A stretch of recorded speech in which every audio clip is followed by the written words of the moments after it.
So today's playbook episode, what we're going to talk about is self-sourcing.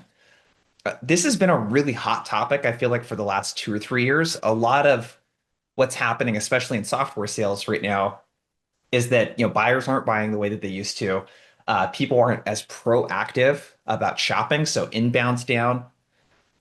We're realizing that, hey, SDRs, BDRs, like quality of pipeline has become a much bigger focus. And AEs are having to self-source anywhere between 30-60% of their pipeline in order to hit or exceed target. So what we're going to talk about today is the state of AE self-sourcing. So we have some data that we're going to share around what this is looking like across orgs based on deal sizes, all of that kind of stuff. We have a very diverse crew on the call today in terms of jobs that they are doing right now and perspectives that they have. And we're going to talk about common problems. And then we're going to give you really tactical framework that you can use as an AE or an AE leader to get your team self-sourcing at least a third or more of their pipeline. Before we dig in, I want to give ZoomInfo a shout out. Um, I think the coolest thing about what ZoomInfo has going on right now is that it's just so much more than data. So if you haven't taken a look at their Copilot, it's bananas. I guess I'll use the word to describe it. It's pretty cool. It'll tell you everything that's going on inside of an account, a lot of the research that you have to do manually to do enterprise account planning, all of that kind of stuff. It's built right into the solution. So appreciate ZoomInfo for sponsoring the show today. Go check them out. Now, for our guests, we have Erika. I should have asked you. I want to make sure I'm pronouncing your last name correctly. How do you pronounce your last name? Tricky one. Fuchs. Fuchs? Okay. Fuchs. Fuchs. Okay. I was going to say something else that was, probably could be misconstrued as another word. Most people But do. Erika. So Erika is an enterprise AE at EliseAI. You've been in enterprise sales, it looks like, for the last 6 or 7 years. So good to have you on the show. Darin Alpert. Darin, you have like a really interesting background in that you've been like a two-time co-founder. You're working enterprise sales at ZoomInfo right now, of course, working some of the largest accounts that ZoomInfo works. Good to have you on the show. Good to reconnect. And Rob Anderson is CRO at TitanX. We first met when Rob was working at Gong. He's since worked at Docebo, and now he's leading the sales and revenue team at TitanX. Rob, good to have you on the show Great as to be well. here. Thanks. Okay, cool. So before we dig in, everyone, because people are asking, yes, the call is going to be recorded. Yes, we'll send it out afterwards. If you have specific questions that you want us to answer, there's a Q&A button at the bottom of Zoom. If you can try to put as many questions in there as possible, that'll help us kind of sort through what's in the chat so that we can help you out. So, first question. Let's direct this one to the audience first. Let us know in the chat, what percentage of opportunities do you feel like top performing AEs self-source?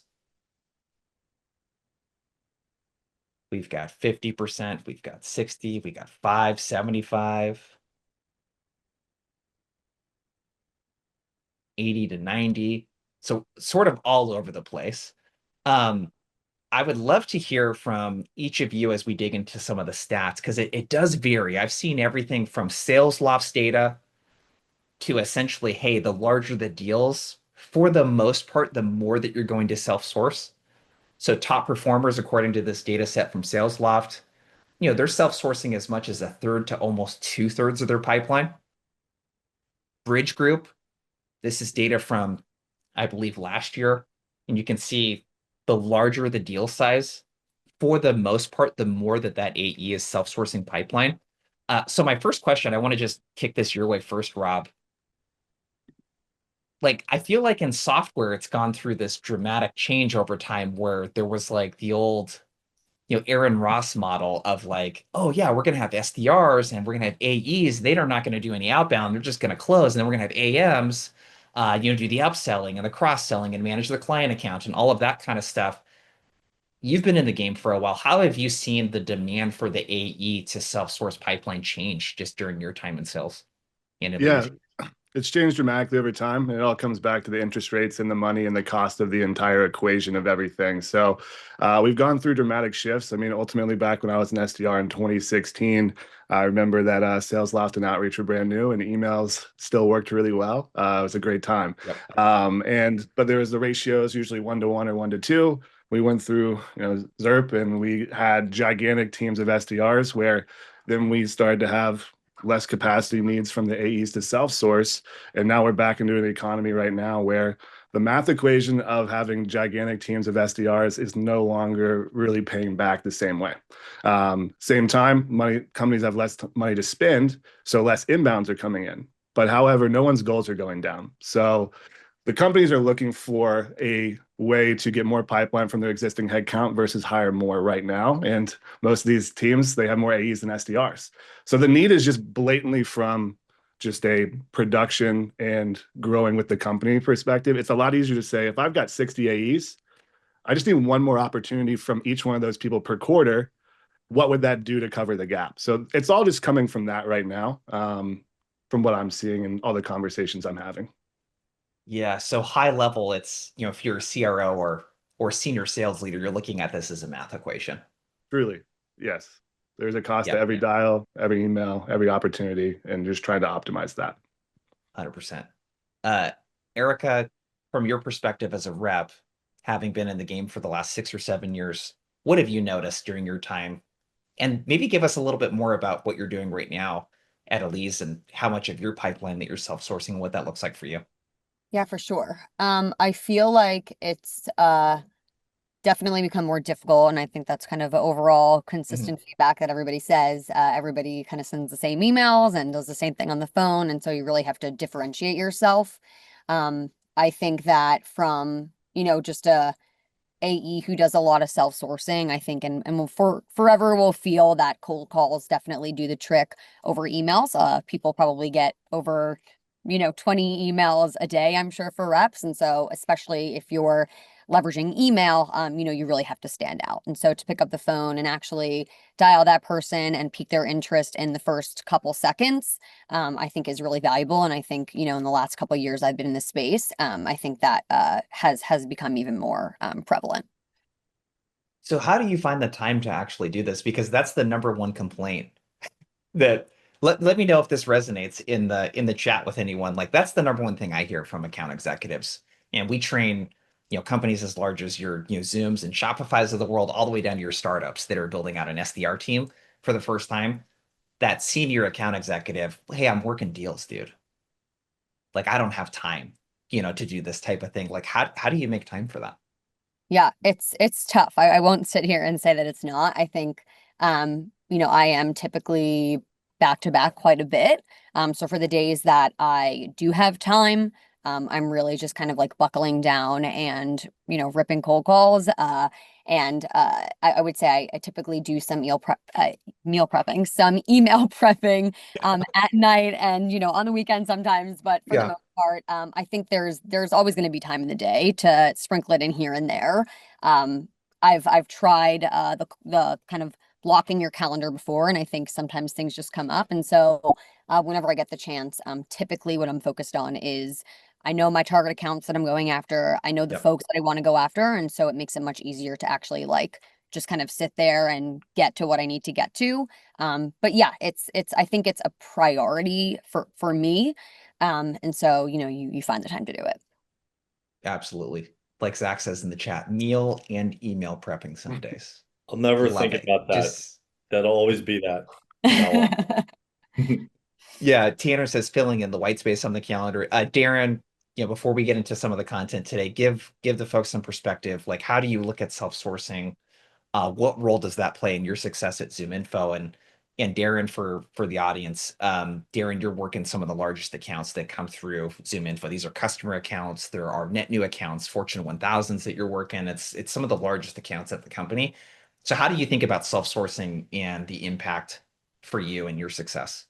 Yeah, I mean, I like this is so shameless, but I hit President's Club in my first year at ZoomInfo, and a good chunk of that was self-source deals. Like one of the biggest deals I closed was self-source. So I think Like for example, that was a location, that was a business that it's location based, and I was driving by one of them and I saw that no one was working the account. And I was like, that's wild to me. So Mhm. shot off an email to I put everybody on their exec team that fits our buying committee on one email.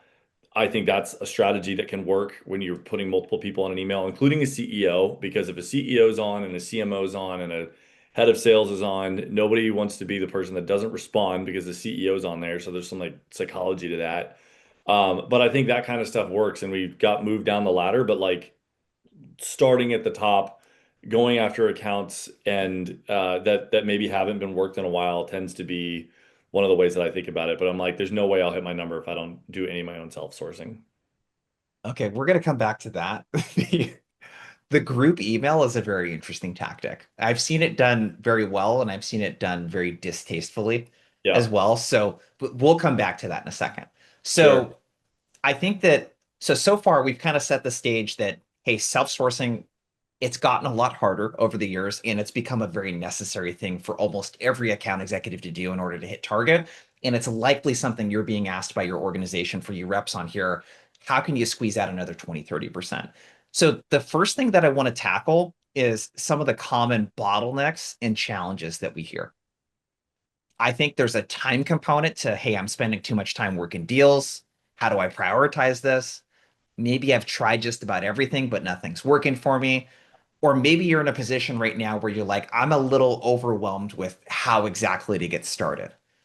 So the first thing that I want to dig into prior to digging into this three-part framework that we're going to give you guys today around prioritizing and knowing where to spend your time, committing and time blocking, and then we'll spend a ton of time talking about execution.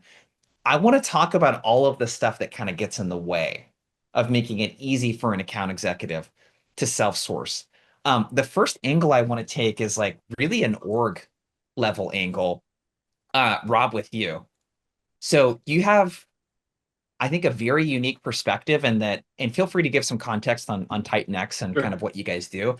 But you get to speak with these very senior sales leaders that have this problem, this efficiency problem, that they're hoping to fix with greater, better data, right, and better phone numbers, especially.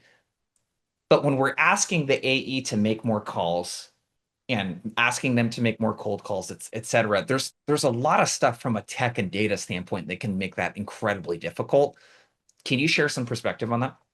Absolutely. And just yeah, a little background really quickly. I do have a unique lens into some of under the hood, I guess, of a lot of organizations out there. So much time and effort and content out there is based on email deliverability right now. I'm sure you see all the gurus talking around rotating inboxes and deliverability health and all those things, but there's a lot less on delivering phone calls at scale and deliver like being able to actually get into efficient amount of conversations. So TitanX is purpose built to identify individuals that have the human behavior of picking up calls so you can get into a lot more conversations. So what we're doing is we're helping organizations, and a lot of the companies I'm talking to right now are trying to increase AE self-source. But what they're finding is that email is at an all-time low, and AI is over-promising but under-delivering at times. It's helping with quick context, it's helping with quick research, but on true productivity, I think we're still quite a ways away from AI SDRs really helping a lot. So the phone's the most effective channel almost to everyone I talk to right now, but it's inefficient. The math is just not mathing for a lot of people, where they look at their SDR who makes 100 dials in a day and that's all they do. And they talk to three people and maybe one of them's not the right person. So there's a lot of things here that we can help out with. But some of the first things that we look at is like spam risk. I don't know if y'all are ever doing spam test on your own dialers, but you would be shocked at what I see out there. Every phone system on the planet right now, a lot of them are using the same exact graveyard of phone numbers that everyone has just been recycling over time. So if you're using Outreach, SalesLoft, et cetera, and you haven't even thought to rotate a number, or your company hasn't allowed you to buy multiple numbers, that is an issue. So, and each carrier has a different level of spam risk. So you need to be checking really quickly after this call from your numbers there and see all your different peers using AT&T, Verizon, all these different things. Call them, see if you're showing up as spam, because you are absolutely terminated before you even start if that's happening. And you need to demand that your org gives you another chance. If that's happening and they won't let you do anything else out, your cell phone is an incredible way to deliver calls at scale right now. Why? Because you have a ton of talk time. You have a very high fidelity number where you're doing normal calling behaviors on that. So as long as you stay under around 70 calls a day on your cell phone, you're not going to have any issues there. So that can help you like get ahead of that spam risk. And there's other things that you want to think through when you're calling into these things if you're wanting to stay out of spam. One of these things is making sure you're not hanging up before the voicemail happens. This is like odd phone behavior. You want to stop that. You want to make sure that you are not going in quick succession of more than 8 calls in an hour on a certain number as well. So like this spam risk, I see it all the time. And that is what's causing such bad connect rates for a lot of people there. And then if you look at like the data as well, I see a lot of people right now refusing to call mobiles. I don't know about you, Erika or Darin, but like I feel like that's probably one of the only ways right now you can actually go across and get people on the phone right now, direct or mobiles. But like their company is not even providing that, or they have these self-limiting beliefs that they shouldn't be calling people on their mobile phone. But today, that is the business phone. So those are 2 things that I'm just thinking through right away. Y'all should look into is your spam risk on your phone delivery and your own personal cell phone usage. Was there anything else, Jay, that we talked about yesterday that you want me to cover? So, okay, dude, this is, I think the reason why this is so important, what I would like you to talk about is like the math equation. Yeah. Like the math equation of if I have a 5% pickup rate. So I'd love to hear in the chat actually real quick. When you guys are making calls, what's your typical pickup rate? Drop that number into the chat for us. Is it 5% of people? Is it 3 to 5? Where are we at? Let us know in the chat. 2 to 7 in the US. Anyone who's calling enterprise over 5,000 is going to be 2 to 3% all day long. And if you get over 7 or 8, you call into Europe or you have a very, very reachable market. So let's see if how right I am on that one. All right. Yeah, 3% is by far the average. I mean, so we look at hundreds of millions of records. 3% is what it is. This is go ahead. So let's do this equation real quick. So Erika, Darin, if you guys were calling off of your cell phone, how many manual dials would you make over the course of an hour typically? Go ahead, Erika. We'll give it 20 max. I mean, off my cell phone, yeah, not too many. Yeah, that sounds right. So think about this. If you did a 1-hour call block every day, 20 calls, that's 100 calls up per week. Times a 3% pickup rate, that's 3 conversations. If you are world class at outbound, you might book one of those meetings. That's world class. Like 1 out of 3 that's astronomically high. Most of us are going to be between 5 and 10%. And most teams, the best teams I've seen are between 10 and 15. That would be really, really good if you converted 10 to 15 of your conversations. So just look at the math. Like you spend 5 hours a week making calls to not book a meeting as an account executive, that's going to feel really unproductive for you. So Rob, if you could comment real quick on like, this is why this stuff is so important. And if you could rattle off some of those things again, I'm going to jot down like, less than 8 to 10 calls per hour, rotating phone numbers. Like if you could rattle off some of those, like the pickup rate is the biggest bottleneck right now to self-sourcing more pipeline. Everyone I talk to, leaders, they're actually like, it's this fallacy. A's don't hate prospecting. They hate wasting their time. They hate listening to ringtones all day. And I don't blame them. Like, I don't blame you at all. It's very frustrating. So yeah, the math equation, I mean, with the hour that you have, you talk to like maybe 1 or 2 people, best in class is 10 to 15%. The show rate is then 70 to 80%. Conversion rate from those meetings is then 50% to accepted and then 10% to 1. It's a hell of a lot of cold calls to make. So if that math is already working against us, then we have to make sure that we have the foundation that works with us, right? So just some quick tips and tactical things you can do. Every carrier has a different spam risk and threshold. That can change on a daily basis. Just because the number you have today is not showing up as spam doesn't mean it won't show up there tomorrow. So check those things out. Make sure that you have the ability to at least have 3 to 5 numbers you can rotate in your SEP if possible.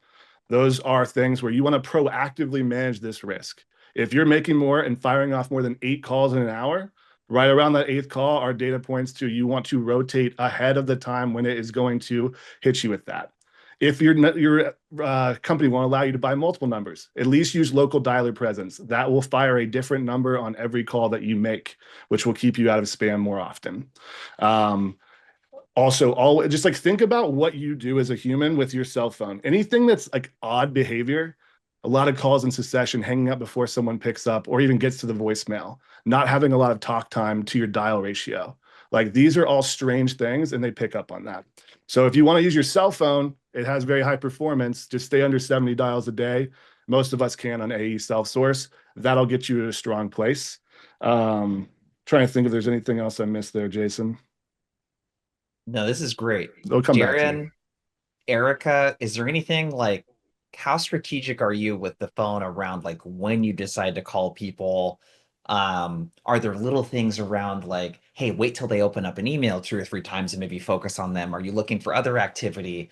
Are you pulling multiple phone numbers? Or either of you using dialer? Like any other stuff like that you have around setting yourself up for success by just even getting an at-bat with the prospect? Yeah, Eric, I can go. I think for me, this is a hot take, but sometimes I do call after 6 and I get Oh yeah. pickups that way. Um, Typically morning or kind of like after the workday. I'm typically doing my dials for like PT as well, like a little bit later. And so I've found success with that in terms of time wise.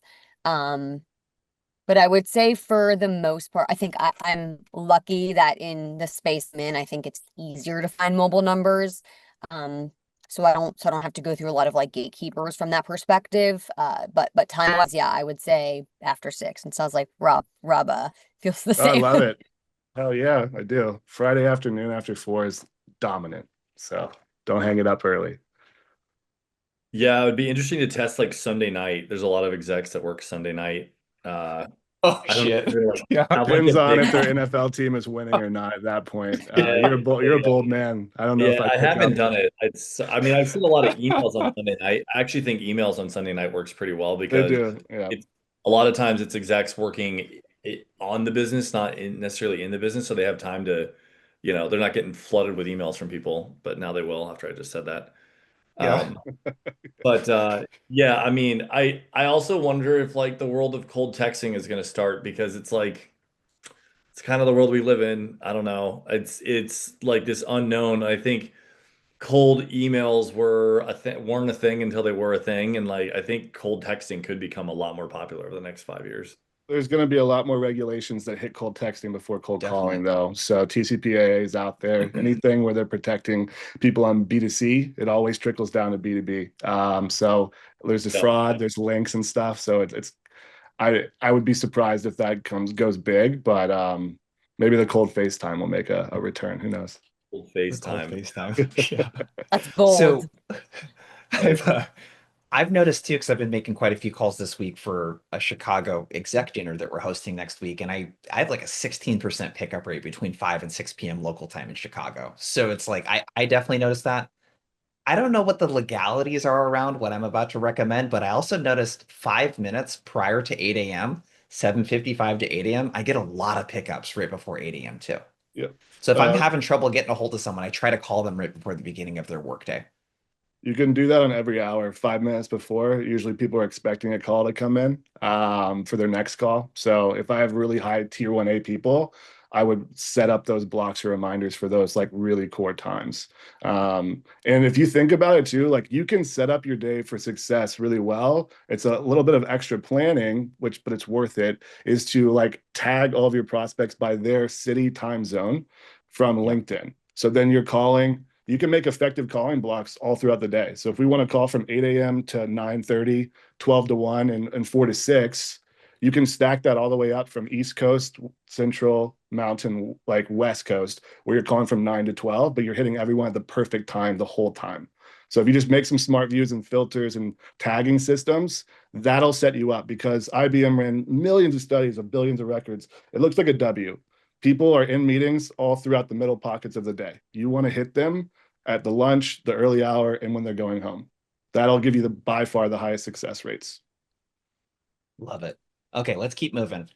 I want to talk about something else that is kind of a hot take before we get to some of the techniques, which we'll get there, team. So we'll spend a bunch of time talking about more techniques and stuff. I want to talk about list building. Erika and Darin, how much time are you spending each week like, hey, let me pull the account up, let me pull the contacts, let me see if they have phone numbers, let me check for cells, let me like essentially populate the stakeholder group that I want to reach out to. How much of your week is spent doing that type of work typically? I'm biased because I work at ZoomInfo, but very, very little. Like a lot of what I am doing is just kind of targeting accounts based off of our Copilot tool that will allow me to say this account is researching a number of different topics, and then Copilot is giving me a buying committee of people that I've already pre-populated based on job Yeah, titles and what they're doing. My time building lists is next to nothing. love it. Yeah, I'd say +1 to that on my end too. I think I'm sure same as Darren, like have a very targeted list of accounts that I'm working. And so I probably know the folks that I need to go after. And so I don't really need to like continue to do research. Obviously, every now and then I'll look for a new hire, because typically they'll evaluate when they come into the role. But other than that, I typically know my like target folks at each target account. So Rob, you have kind of a hot take on this. Yeah, I mean, I'm full of them, I guess, but I don't think a sales rep should ever touch building a list outside of like very one-off, like account-based multi-threading after like the first meetings going down. And there's a lot of ways to think through that. I mean, personally, at our company, we've got a list building team. We enrich everything, we score it all. I only hand stuff to my team that's perfectly ready and tiered out. I just want them focused on being salespeople. So like there's better ways to handle that. Now I know that's not how a lot of organizations are. Most of y'all have Sales Navigator plus a tool like ZoomInfo, and you go and map your own accounts. Takes a lot of time as well. But like for those of y'all that are working with SDRs, one thing you can do is you can meet with them, plan out your accounts above the line, below the line, who's going after what. They can build the list for you. You just give feedback onto, yes, this looks good. No, this doesn't. Like, and they refine it over time. They'd love you just to spend that time with them, I promise you, because the more you spend with them, the better. So that's the one thing. If you have SDR support, they can be building the list, and then you guys can be both hitting them up at the same time or different based on levels. A really big fan of that. There's also some really power stuff that you can do with Clay out there right now, but I don't really recommend it at an individual AE level. It can be an expensive mistake to learn how to use Clay with credits. Ask me how I know. I really do think list building takes a significant amount of time. It's one of the things AI is really good at. It's just really critical though to like these big databases are awesome because they have such a large amount of information, but it's hard to keep them up to date. Like LinkedIn is just moving so much faster. So there are some ways to verify. Are they still at the company? Are they still in that same title using Clay and stuff like that too? So if there's any sales leaders on the call, you can hit me up. I'll help you out with that type of thing. But whatever you can do, remove every roadblock or resistance from an AE wanting to put in the calls. Make it easy for them to do it, and you'll see a lot more success. It's also like Yeah. a fundamental thing. Like, why are you calling them? How are you defining what your list is, and what is it based off of? Like, are you picking up that they're on your website, not filling out a lead form? Is the company researching topics related to what you guys sell? Is there a job change of somebody that came from like a current customer to a prospective customer at your account, or an account that you're trying to go after? Like all of that to me is reasons to reach out to somebody versus like, here's a smile and dial list, go at it. Like it's just not very targeted in my opinion, at least in my world, because I sell into like big accounts. But Well, that's how it Yeah. should be for AEs, though, is like, I don't want your day to mirror the SDR's day and how you go about prospecting. Prospecting doesn't have to be smile and dial and just bang out everything. AEs should be looking at different strategic angles to like go after their accounts, whether it's partnerships and affiliates, whether it's, people that have a similar market, but you could partner with past users, past evaluators, people who have been closed lost before, but are now at a new organization, people who are new to roles, spending a lot of money. You should have this whole like acronym or prioritization system where I start here. If nothing there, then I move here. Finally ending up with just cold prospect in account that I own. That's a good title. Um, Yeah. so we could talk about that a lot too on prioritization. But Jason, I want to cover one other thing too, just the SDR thing. One thing that a lot of y'all can implement right now is a lot of y'all have SDRs calling. there are dispositions that people will log out there where it wasn't a no, it wasn't a yes. There was like interest, there was intrigue, but they just couldn't quite get it. Maybe they said send an email or something. What I've learned over here at TitanX that we do is we create a pool of activated leads that then the AE follows up on. So we know these people answer the phone. We know these people are who they say they are. The number's right. And then we have the recording we can listen to. You have the subject matter expertise as the AE that can convert that better. Don't send them an email, call them and do a good job. And you'll convert those. We convert those almost like 5x higher than a cold call. So that could be something you just do every day. Get 10 to 15 new activated leads from your SDR. Go hit those up. That should be a priority one. Yeah. It's a constant game of like 80-20 rule as an account executive. This is the same type of outbound I do. I get like maybe 2 or 3 blocks where I can send emails and make phone calls. Like I only want to spend that on stuff where I know that the return is going to be really high. Let's get into the framework, you guys. So, Rob, you already kind of started to allude to this. I want to break this down into 3 parts: prioritize, commit, and execute. So for this prioritize bucket, Darin, I want to start with you on this one. The prioritization, again, the reason why I think this is so important is that the analogy I always like to use in the lesson I was shared in sales, one of the best things I've ever learned was you want your pipeline to look less like a funnel and more like a martini glass. So in other words, I want to shrink down that top of funnel and I want to go super deep where I know the return is going to be really high. Darin, how do you think about this with your work at ZoomInfo and what you're doing? How do you think about where to spend your time? Because that choice, that's the first big choice that we need to make. Yeah, no, it's a really good one. I mean, so I came from G2 prior to ZoomInfo, and I think like when going back to Rob's point about like all these different things that you could think about signal wise, when it comes to the martini glass, I look at my prospect accounts, I look at where we have really good customer stories at lookalike accounts, and I start building out the buying committee based off of that, of like these are the people I want to go target at this account. That's like when the martini glass starts to get skinny. And when it does start to get skinny, you're like, all right, these are the 5 or 6 people at that account that I know at this lookalike account were heavily involved in actually getting a deal done. I'm gonna go reach out to them with literally like I think salespeople's job is to be the shepherd of your customer stories. And what I mean by that is you need to take the stories of what you're really successful at with customers you already have with social proof and all that, and go after their competitors because they all want to know what other companies in their space are doing. Like I think if you can get that targeted with it, like I've seen my outbound rates go up by simply just saying, "Hey, we're already working with so and so account. This is how they're working with us, and would love to chat and see if that's a fit for you guys." Like it's that simple. So how are you thinking about, like you mentioned the lookalike account?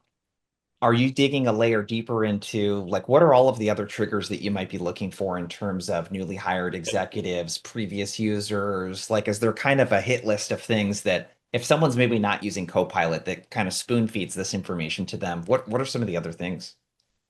Yeah. Yeah.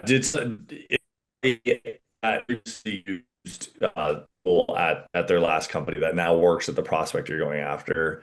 Are they using a similar type tool? Are you finding people post it like for example, there's a deal I'm about to close. One of the main champions had a post on LinkedIn about the case study of another tool that she brought in for her sales team that's complementary to what we sell. I'm like, okay, she was super involved in this deal. That I know because she's posting this case study, and like that means she likely helped champion it in. If I have something that's complementary that can help her, I'm wondering if she's somebody that's a change agent within the organization that would potentially bring us into. So I'm looking for like these people that are like actively talking about change and Yes. making the org better kind of thing.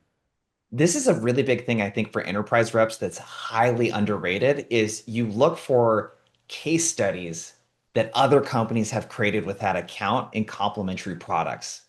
Some of these case studies were like, they get really deep around the problem that they had. And most importantly, the person that was involved. So it's such a great hack that I think is very, very underrated. This is something you can use Copilot or whatever other LLM that you guys are using. Like this is stuff that you can scrape online that's pretty powerful. Erika, what about you? Prioritization, where you're going to spend your time, all of that good stuff. Like how do you think about this, and what are some of the specific tactical things that you would recommend others watching this do? Yeah, I think I'm all for, going after specific contacts, like timing wise. Is it a new hire? Is it someone who's previously used us? But I think something that works really well for me is like from a company level as well. So in the real estate space, there's a lot of acquisitions that happen. Typically, when someone acquires a new property, there's a new hire that needs to be made. There's a new tool that might be put in place. And so leveraging things that are happening from a company level, are they expanding into, a new state? Things like that, from a news perspective, is something that I'm always looking at. In terms of prioritization, I typically we have a pretty targeted book here, and we go by units because we're in the apartment space. And so I typically go by white space. So an account that's going to bring in the most revenue for me is typically what I'm most focused on. And so the largest accounts pretty much top down. But we also have different integration partners that we work with, and so accounts that can be integrated more easily are accounts that I'm focusing on. And so it's a little bit about the people, but also like the company. Of course, I think many people can agree budgets happen at a certain time of year. And so also prioritizing by budget seasons for us, student housing, they've got kind of a specific season that they work in. And so targeting those accounts at different timing. And so I think a lot of it is like right account at the right time. And I think a lot of people, maybe don't realize that sometimes. And I think there's a big thing to do with like nurturing an account properly and making sure that you are kept top of mind when you're talking with someone. Just because now is not the right time when you get a no doesn't mean they're saying no because they're not interested. And maybe, this is something that they're going to pick up in 3 months. And so one thing that I've found that works really well with especially the larger accounts and the ones that are, most important is really just kind of giving them value here and there, right? Here's a new case study we just launched. They're an owner operator that has a similar unit count as you. They, are using us for delinquency. That everybody is interested in, increasing their net operating costs. And so, I think it's just about keeping yourself top of mind. So when the time comes that, you're someone that they are now reaching out to instead. Love it. Rob, how do you think about prioritization? And I think one of the things, if you could comment on, you guys talk a lot about the list being the strategy Yeah. and segmentation and like where reps spend time. How do you guys think about setting your AEs up for success?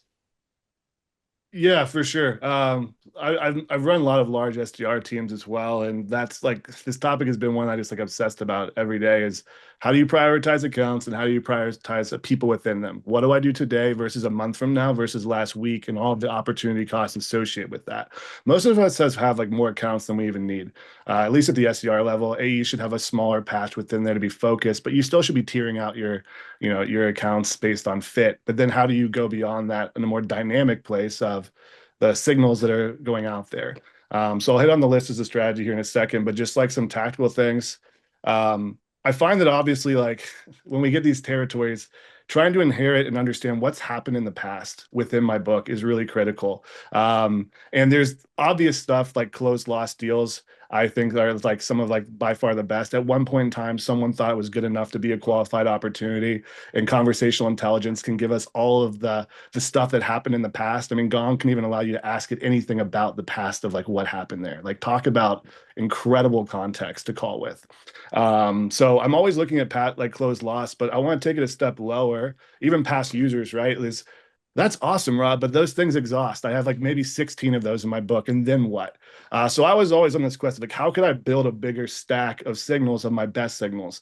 And one thing you can do is on closed loss deals, most of us are only reaching out to the primary contact on that opportunity.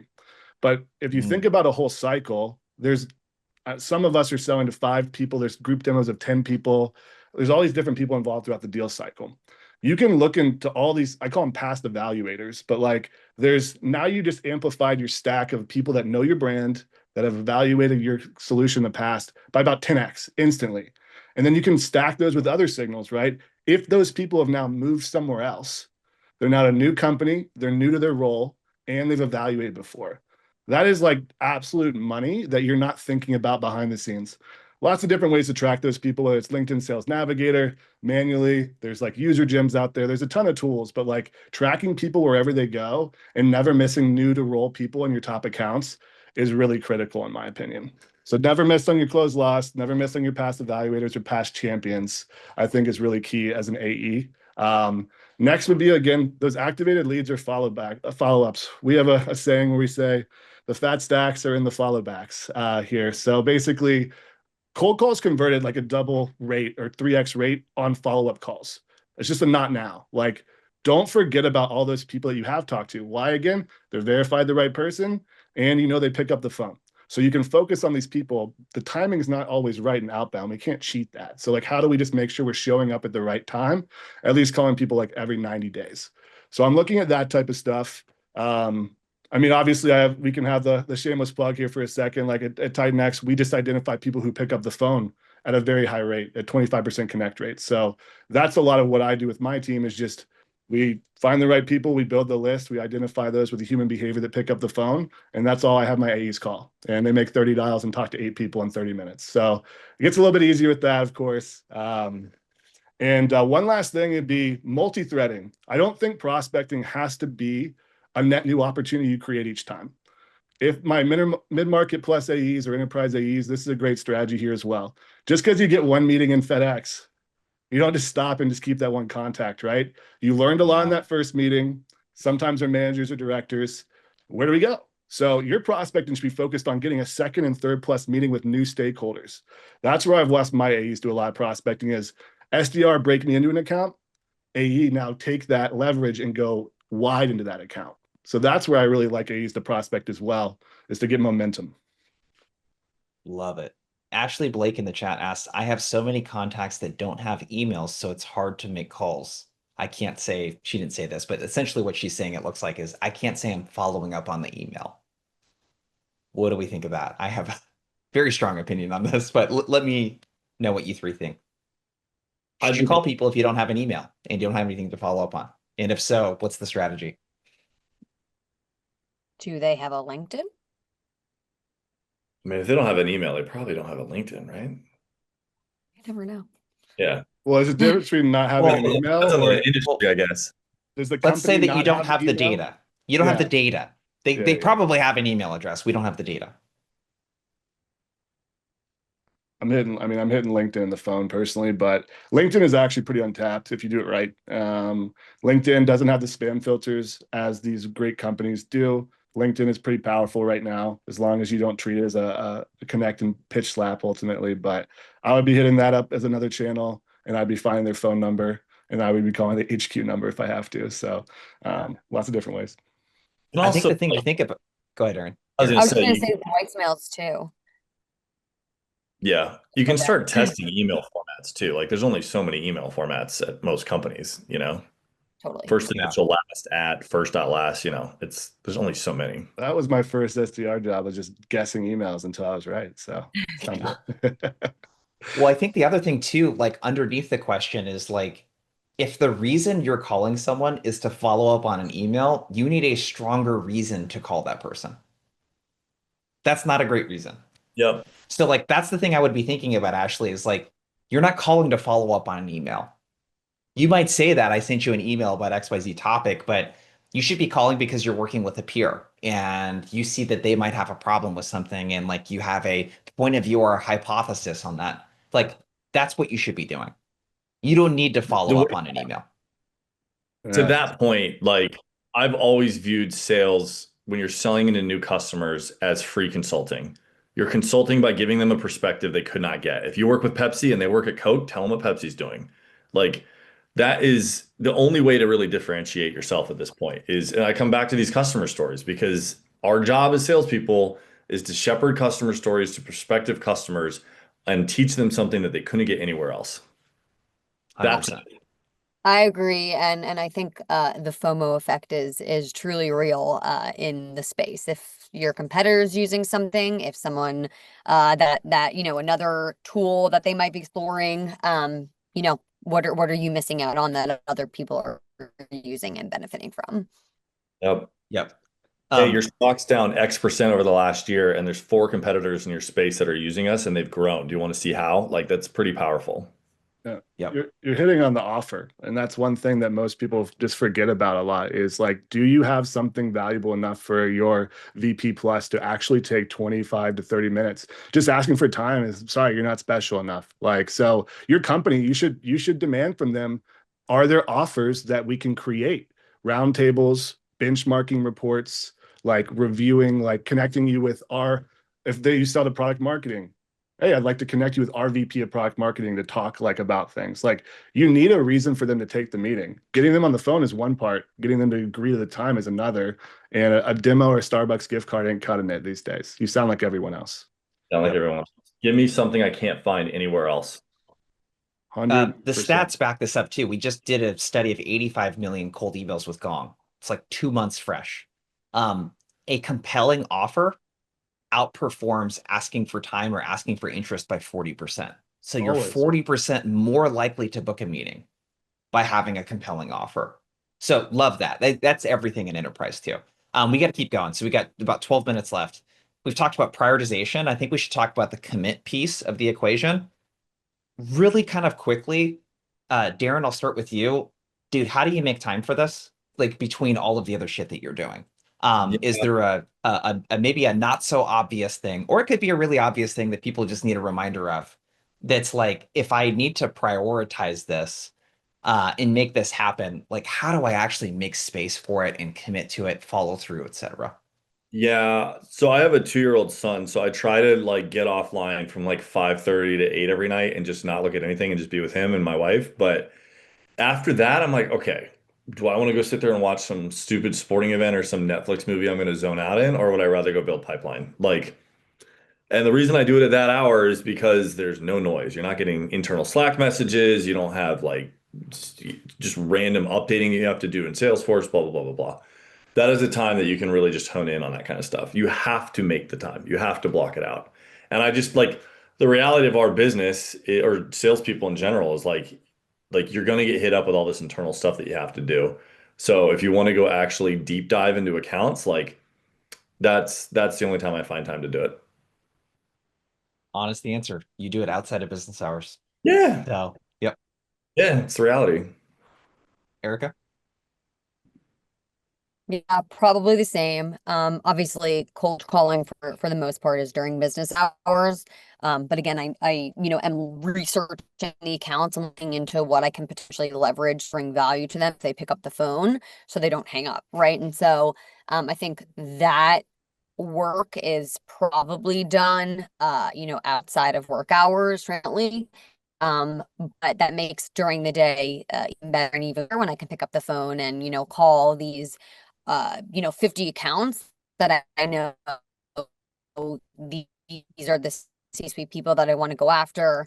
Like I know that, this contact is probably the right person, but wanted to call you and let you know that we're hosting an event or we're, having a live webinar that you can join. And just rather than just consistently pitching, just bringing value other ways and kind of sharing that, like, I just want them to, attend and join something that's going to be valuable to them, rather than like initially going in and saying, hey, meet with me, we can help. Rob? Yeah. Just you gotta get over the mentality. It is your job. A lot of people have been conditioned that they don't prospect in that role anymore. I think that's ridiculous. So you have to prioritize it because you want to look at your future pipeline coverage. At the end of the day, you need to de-risk that. The more you need a deal, the less that you are going to have a good time getting that deal. When I close the most is when I have by far, I can just walk away from a deal. And the only way to get that and the logos you want and the President's Club, you can't rely on inbound or your SDR. At the end of the day, you own your territory. So you have to figure out time to make for it. And I look at a lot of AE's calendars, unless you're in like an AI startup and it is going absolutely nuclear, you have the white space. So now we have to be honest with how you spend your time. So if you commit to it, great. Now I would just batch your task. I would plan ahead to win. So do all your like list building if you need to and enrichment and like prep on one hour block. Send your emails in another. Do your calls in another. Don't try to do all the whole flow in one. You're going to go so slow through everything. So just batch your task out. And if you're going to make calls, might as well leave a voicemail because you already did all the work and you don't exist if you don't leave one. So no one leaves Yep. voicemails, by the way. I don't know why. The only other thing that I would add, so we have an SDR at Outbound Squad. Like we did a like a power hour earlier today. Like create accountability. Like don't do it alone. A lot of us work in a virtual environment. Pair up with another AE and say, hey, we're going to commit to these 3 call blocks each week, or these 3 prospecting blocks, or whatever it is that you want to do. Create that accountability. Let's talk about the execution piece. So we've talked about committing to this. We've talked about how to prioritize. Let's just rattle off some best practices and some non-obvious ways that we can actually execute on some of this stuff. We've already shared a ton just on calling, increasing pickup rates. We've talked about voicemails, that sort of stuff. Rob, you mentioned voicemail, so let's just talk about that real quick. Why should we leave a voicemail when people are probably not going to call us back? And what's best practice around like a good Sure. voicemail? I'm like, I don't know why. I'm just like the biggest voicemail fan ever because I love it too. I'm on the receiving end of calls all the time and I still Yep. cold call and stuff. So if you make all these calls and you don't leave a voicemail, there is literally no existence of your effort at all. So like I always want to leave a voicemail, but I'm not going to ask for a call back. There's a couple things I always do. The more specific, the better. But hey, Jason, I called. I sent you an email yesterday titled "Outbound Squad." I sent it at 12:52 p.m. I don't need a call back here. Ask them to reply to your outreach. You're going to lift your reply rates in email. You're going to lift your reply rates in LinkedIn. Point towards the other channels, and also you can just add a little thing at the end of it. Is if I don't hear back from you, I'll make sure to give you a call back in a couple days. That creates some action as well. I found that from the cable salespeople. So ultimately, like there's a couple different pointed voicemails you can leave. Mix it up each time. And if I just I get 100 calls, I get 2 voicemails. 2. Like so, just stand out. Yep, it's being transcribed. It's like there's also this thing on the iPhones too where people can see the transcription live as you're leaving the voicemail. I've had plenty of people pick up the phone in the middle of a voicemail too. Um, And Darin, just Erika, Rob, yeah, go ahead. you all 3 work from home? Yep. I do. Yep. You do? Erica, you don't? Like half and half. Yeah. Like, do you find yourself going to check the mail every day, like outside? I do it to get out of the house. It's like a reason to get off my desk, like Uh, outside. yeah, absolutely. I think No. that's the analogy of a voicemail. I You have actually to go think out it, to do something though.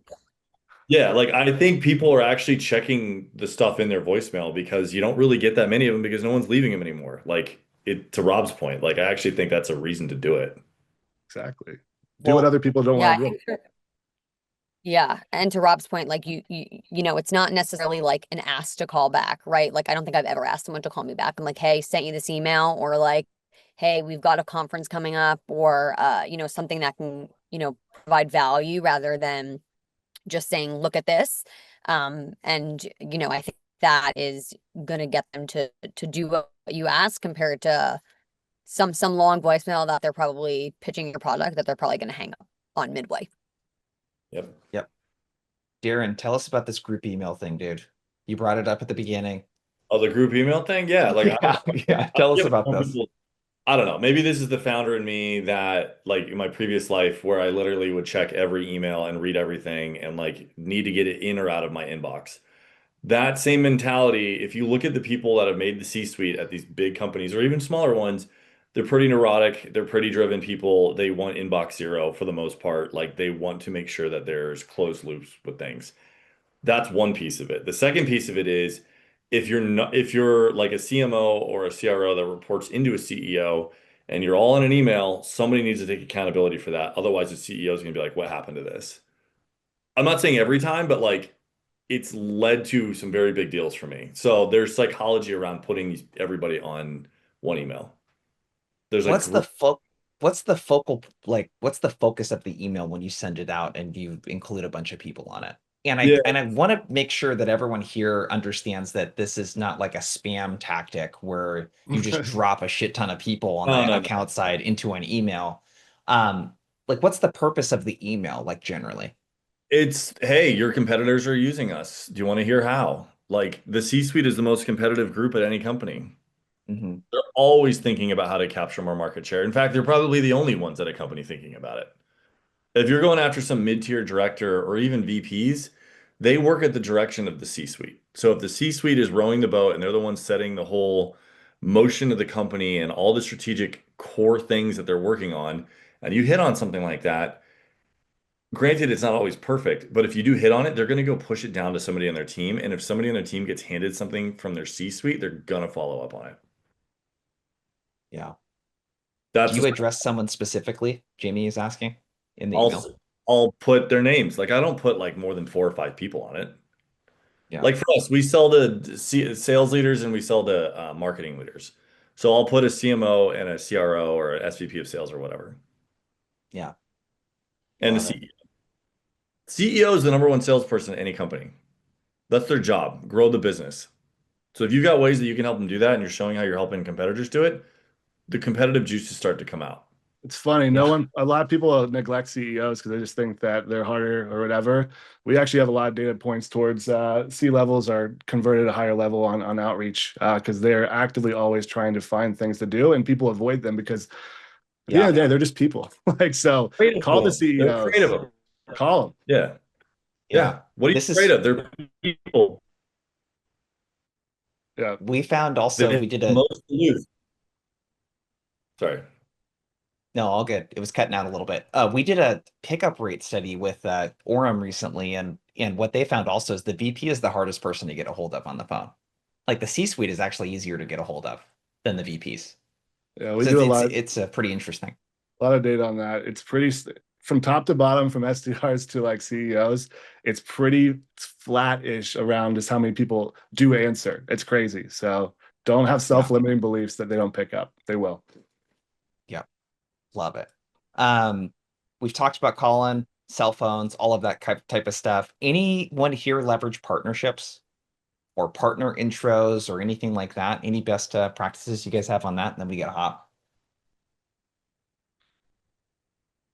Are you asking the panel here? Yes. Yeah. Yeah, I do a lot of affiliate stuff. And I feel like the best time to ask for either partnerships, referrals, affiliates is right after you've delivered value. So someone who just finished a sales cycle, someone who just renewed, someone who just got implemented, that got they actually had value realization. Get them when you have delivered. Now you can deposit and then you ask like, hey, and make it easy for them. I've identified these 10 people that you're connected to as well. Do you actually know any of these people? We'd love to talk to them versus, hey, do you know anyone in your network? You're putting work on their plate. Make it easy for them to do it. And you can even ghostwrite for them. But I get a ton of pipeline just from referrals, just because I ask. Like a lot of people just don't ask. So I think it's a really untapped leverage for a lot of AEs out there. Yeah, I tend to ask too, especially if someone is open to like creating a case study with us, and I'm like, oh, great, you're open to creating a case study with us. Do you also have people that you're interested in introducing us to that could also benefit from this solution? So that tends to work. Love it. Yeah. We Anybody gotta anybody in your orbit that you can help solve things. Like we've talked to, like we have a great partnership with G2 because they sell the similar type buyer and they're always looking like G2 helps with customer stories. We help crack doors open. Customer stories help crack doors open. There's a great symbiotic relationship there. Anybody that's like selling to the same type of persona with a different type of solve can definitely be a great partner. Cool. We got to run, team. Rob, Erika, Darin, appreciate the time today. Everyone else, appreciate you coming to the webinar. Hopefully you got some really good tips and tactics around how to self-source more pipeline. We'll send out the recording via email and all of that good stuff so you have it. And that's all we got, team. Thank you, everyone. Thanks, Have a good all. rest of your day. See ya. Yeah.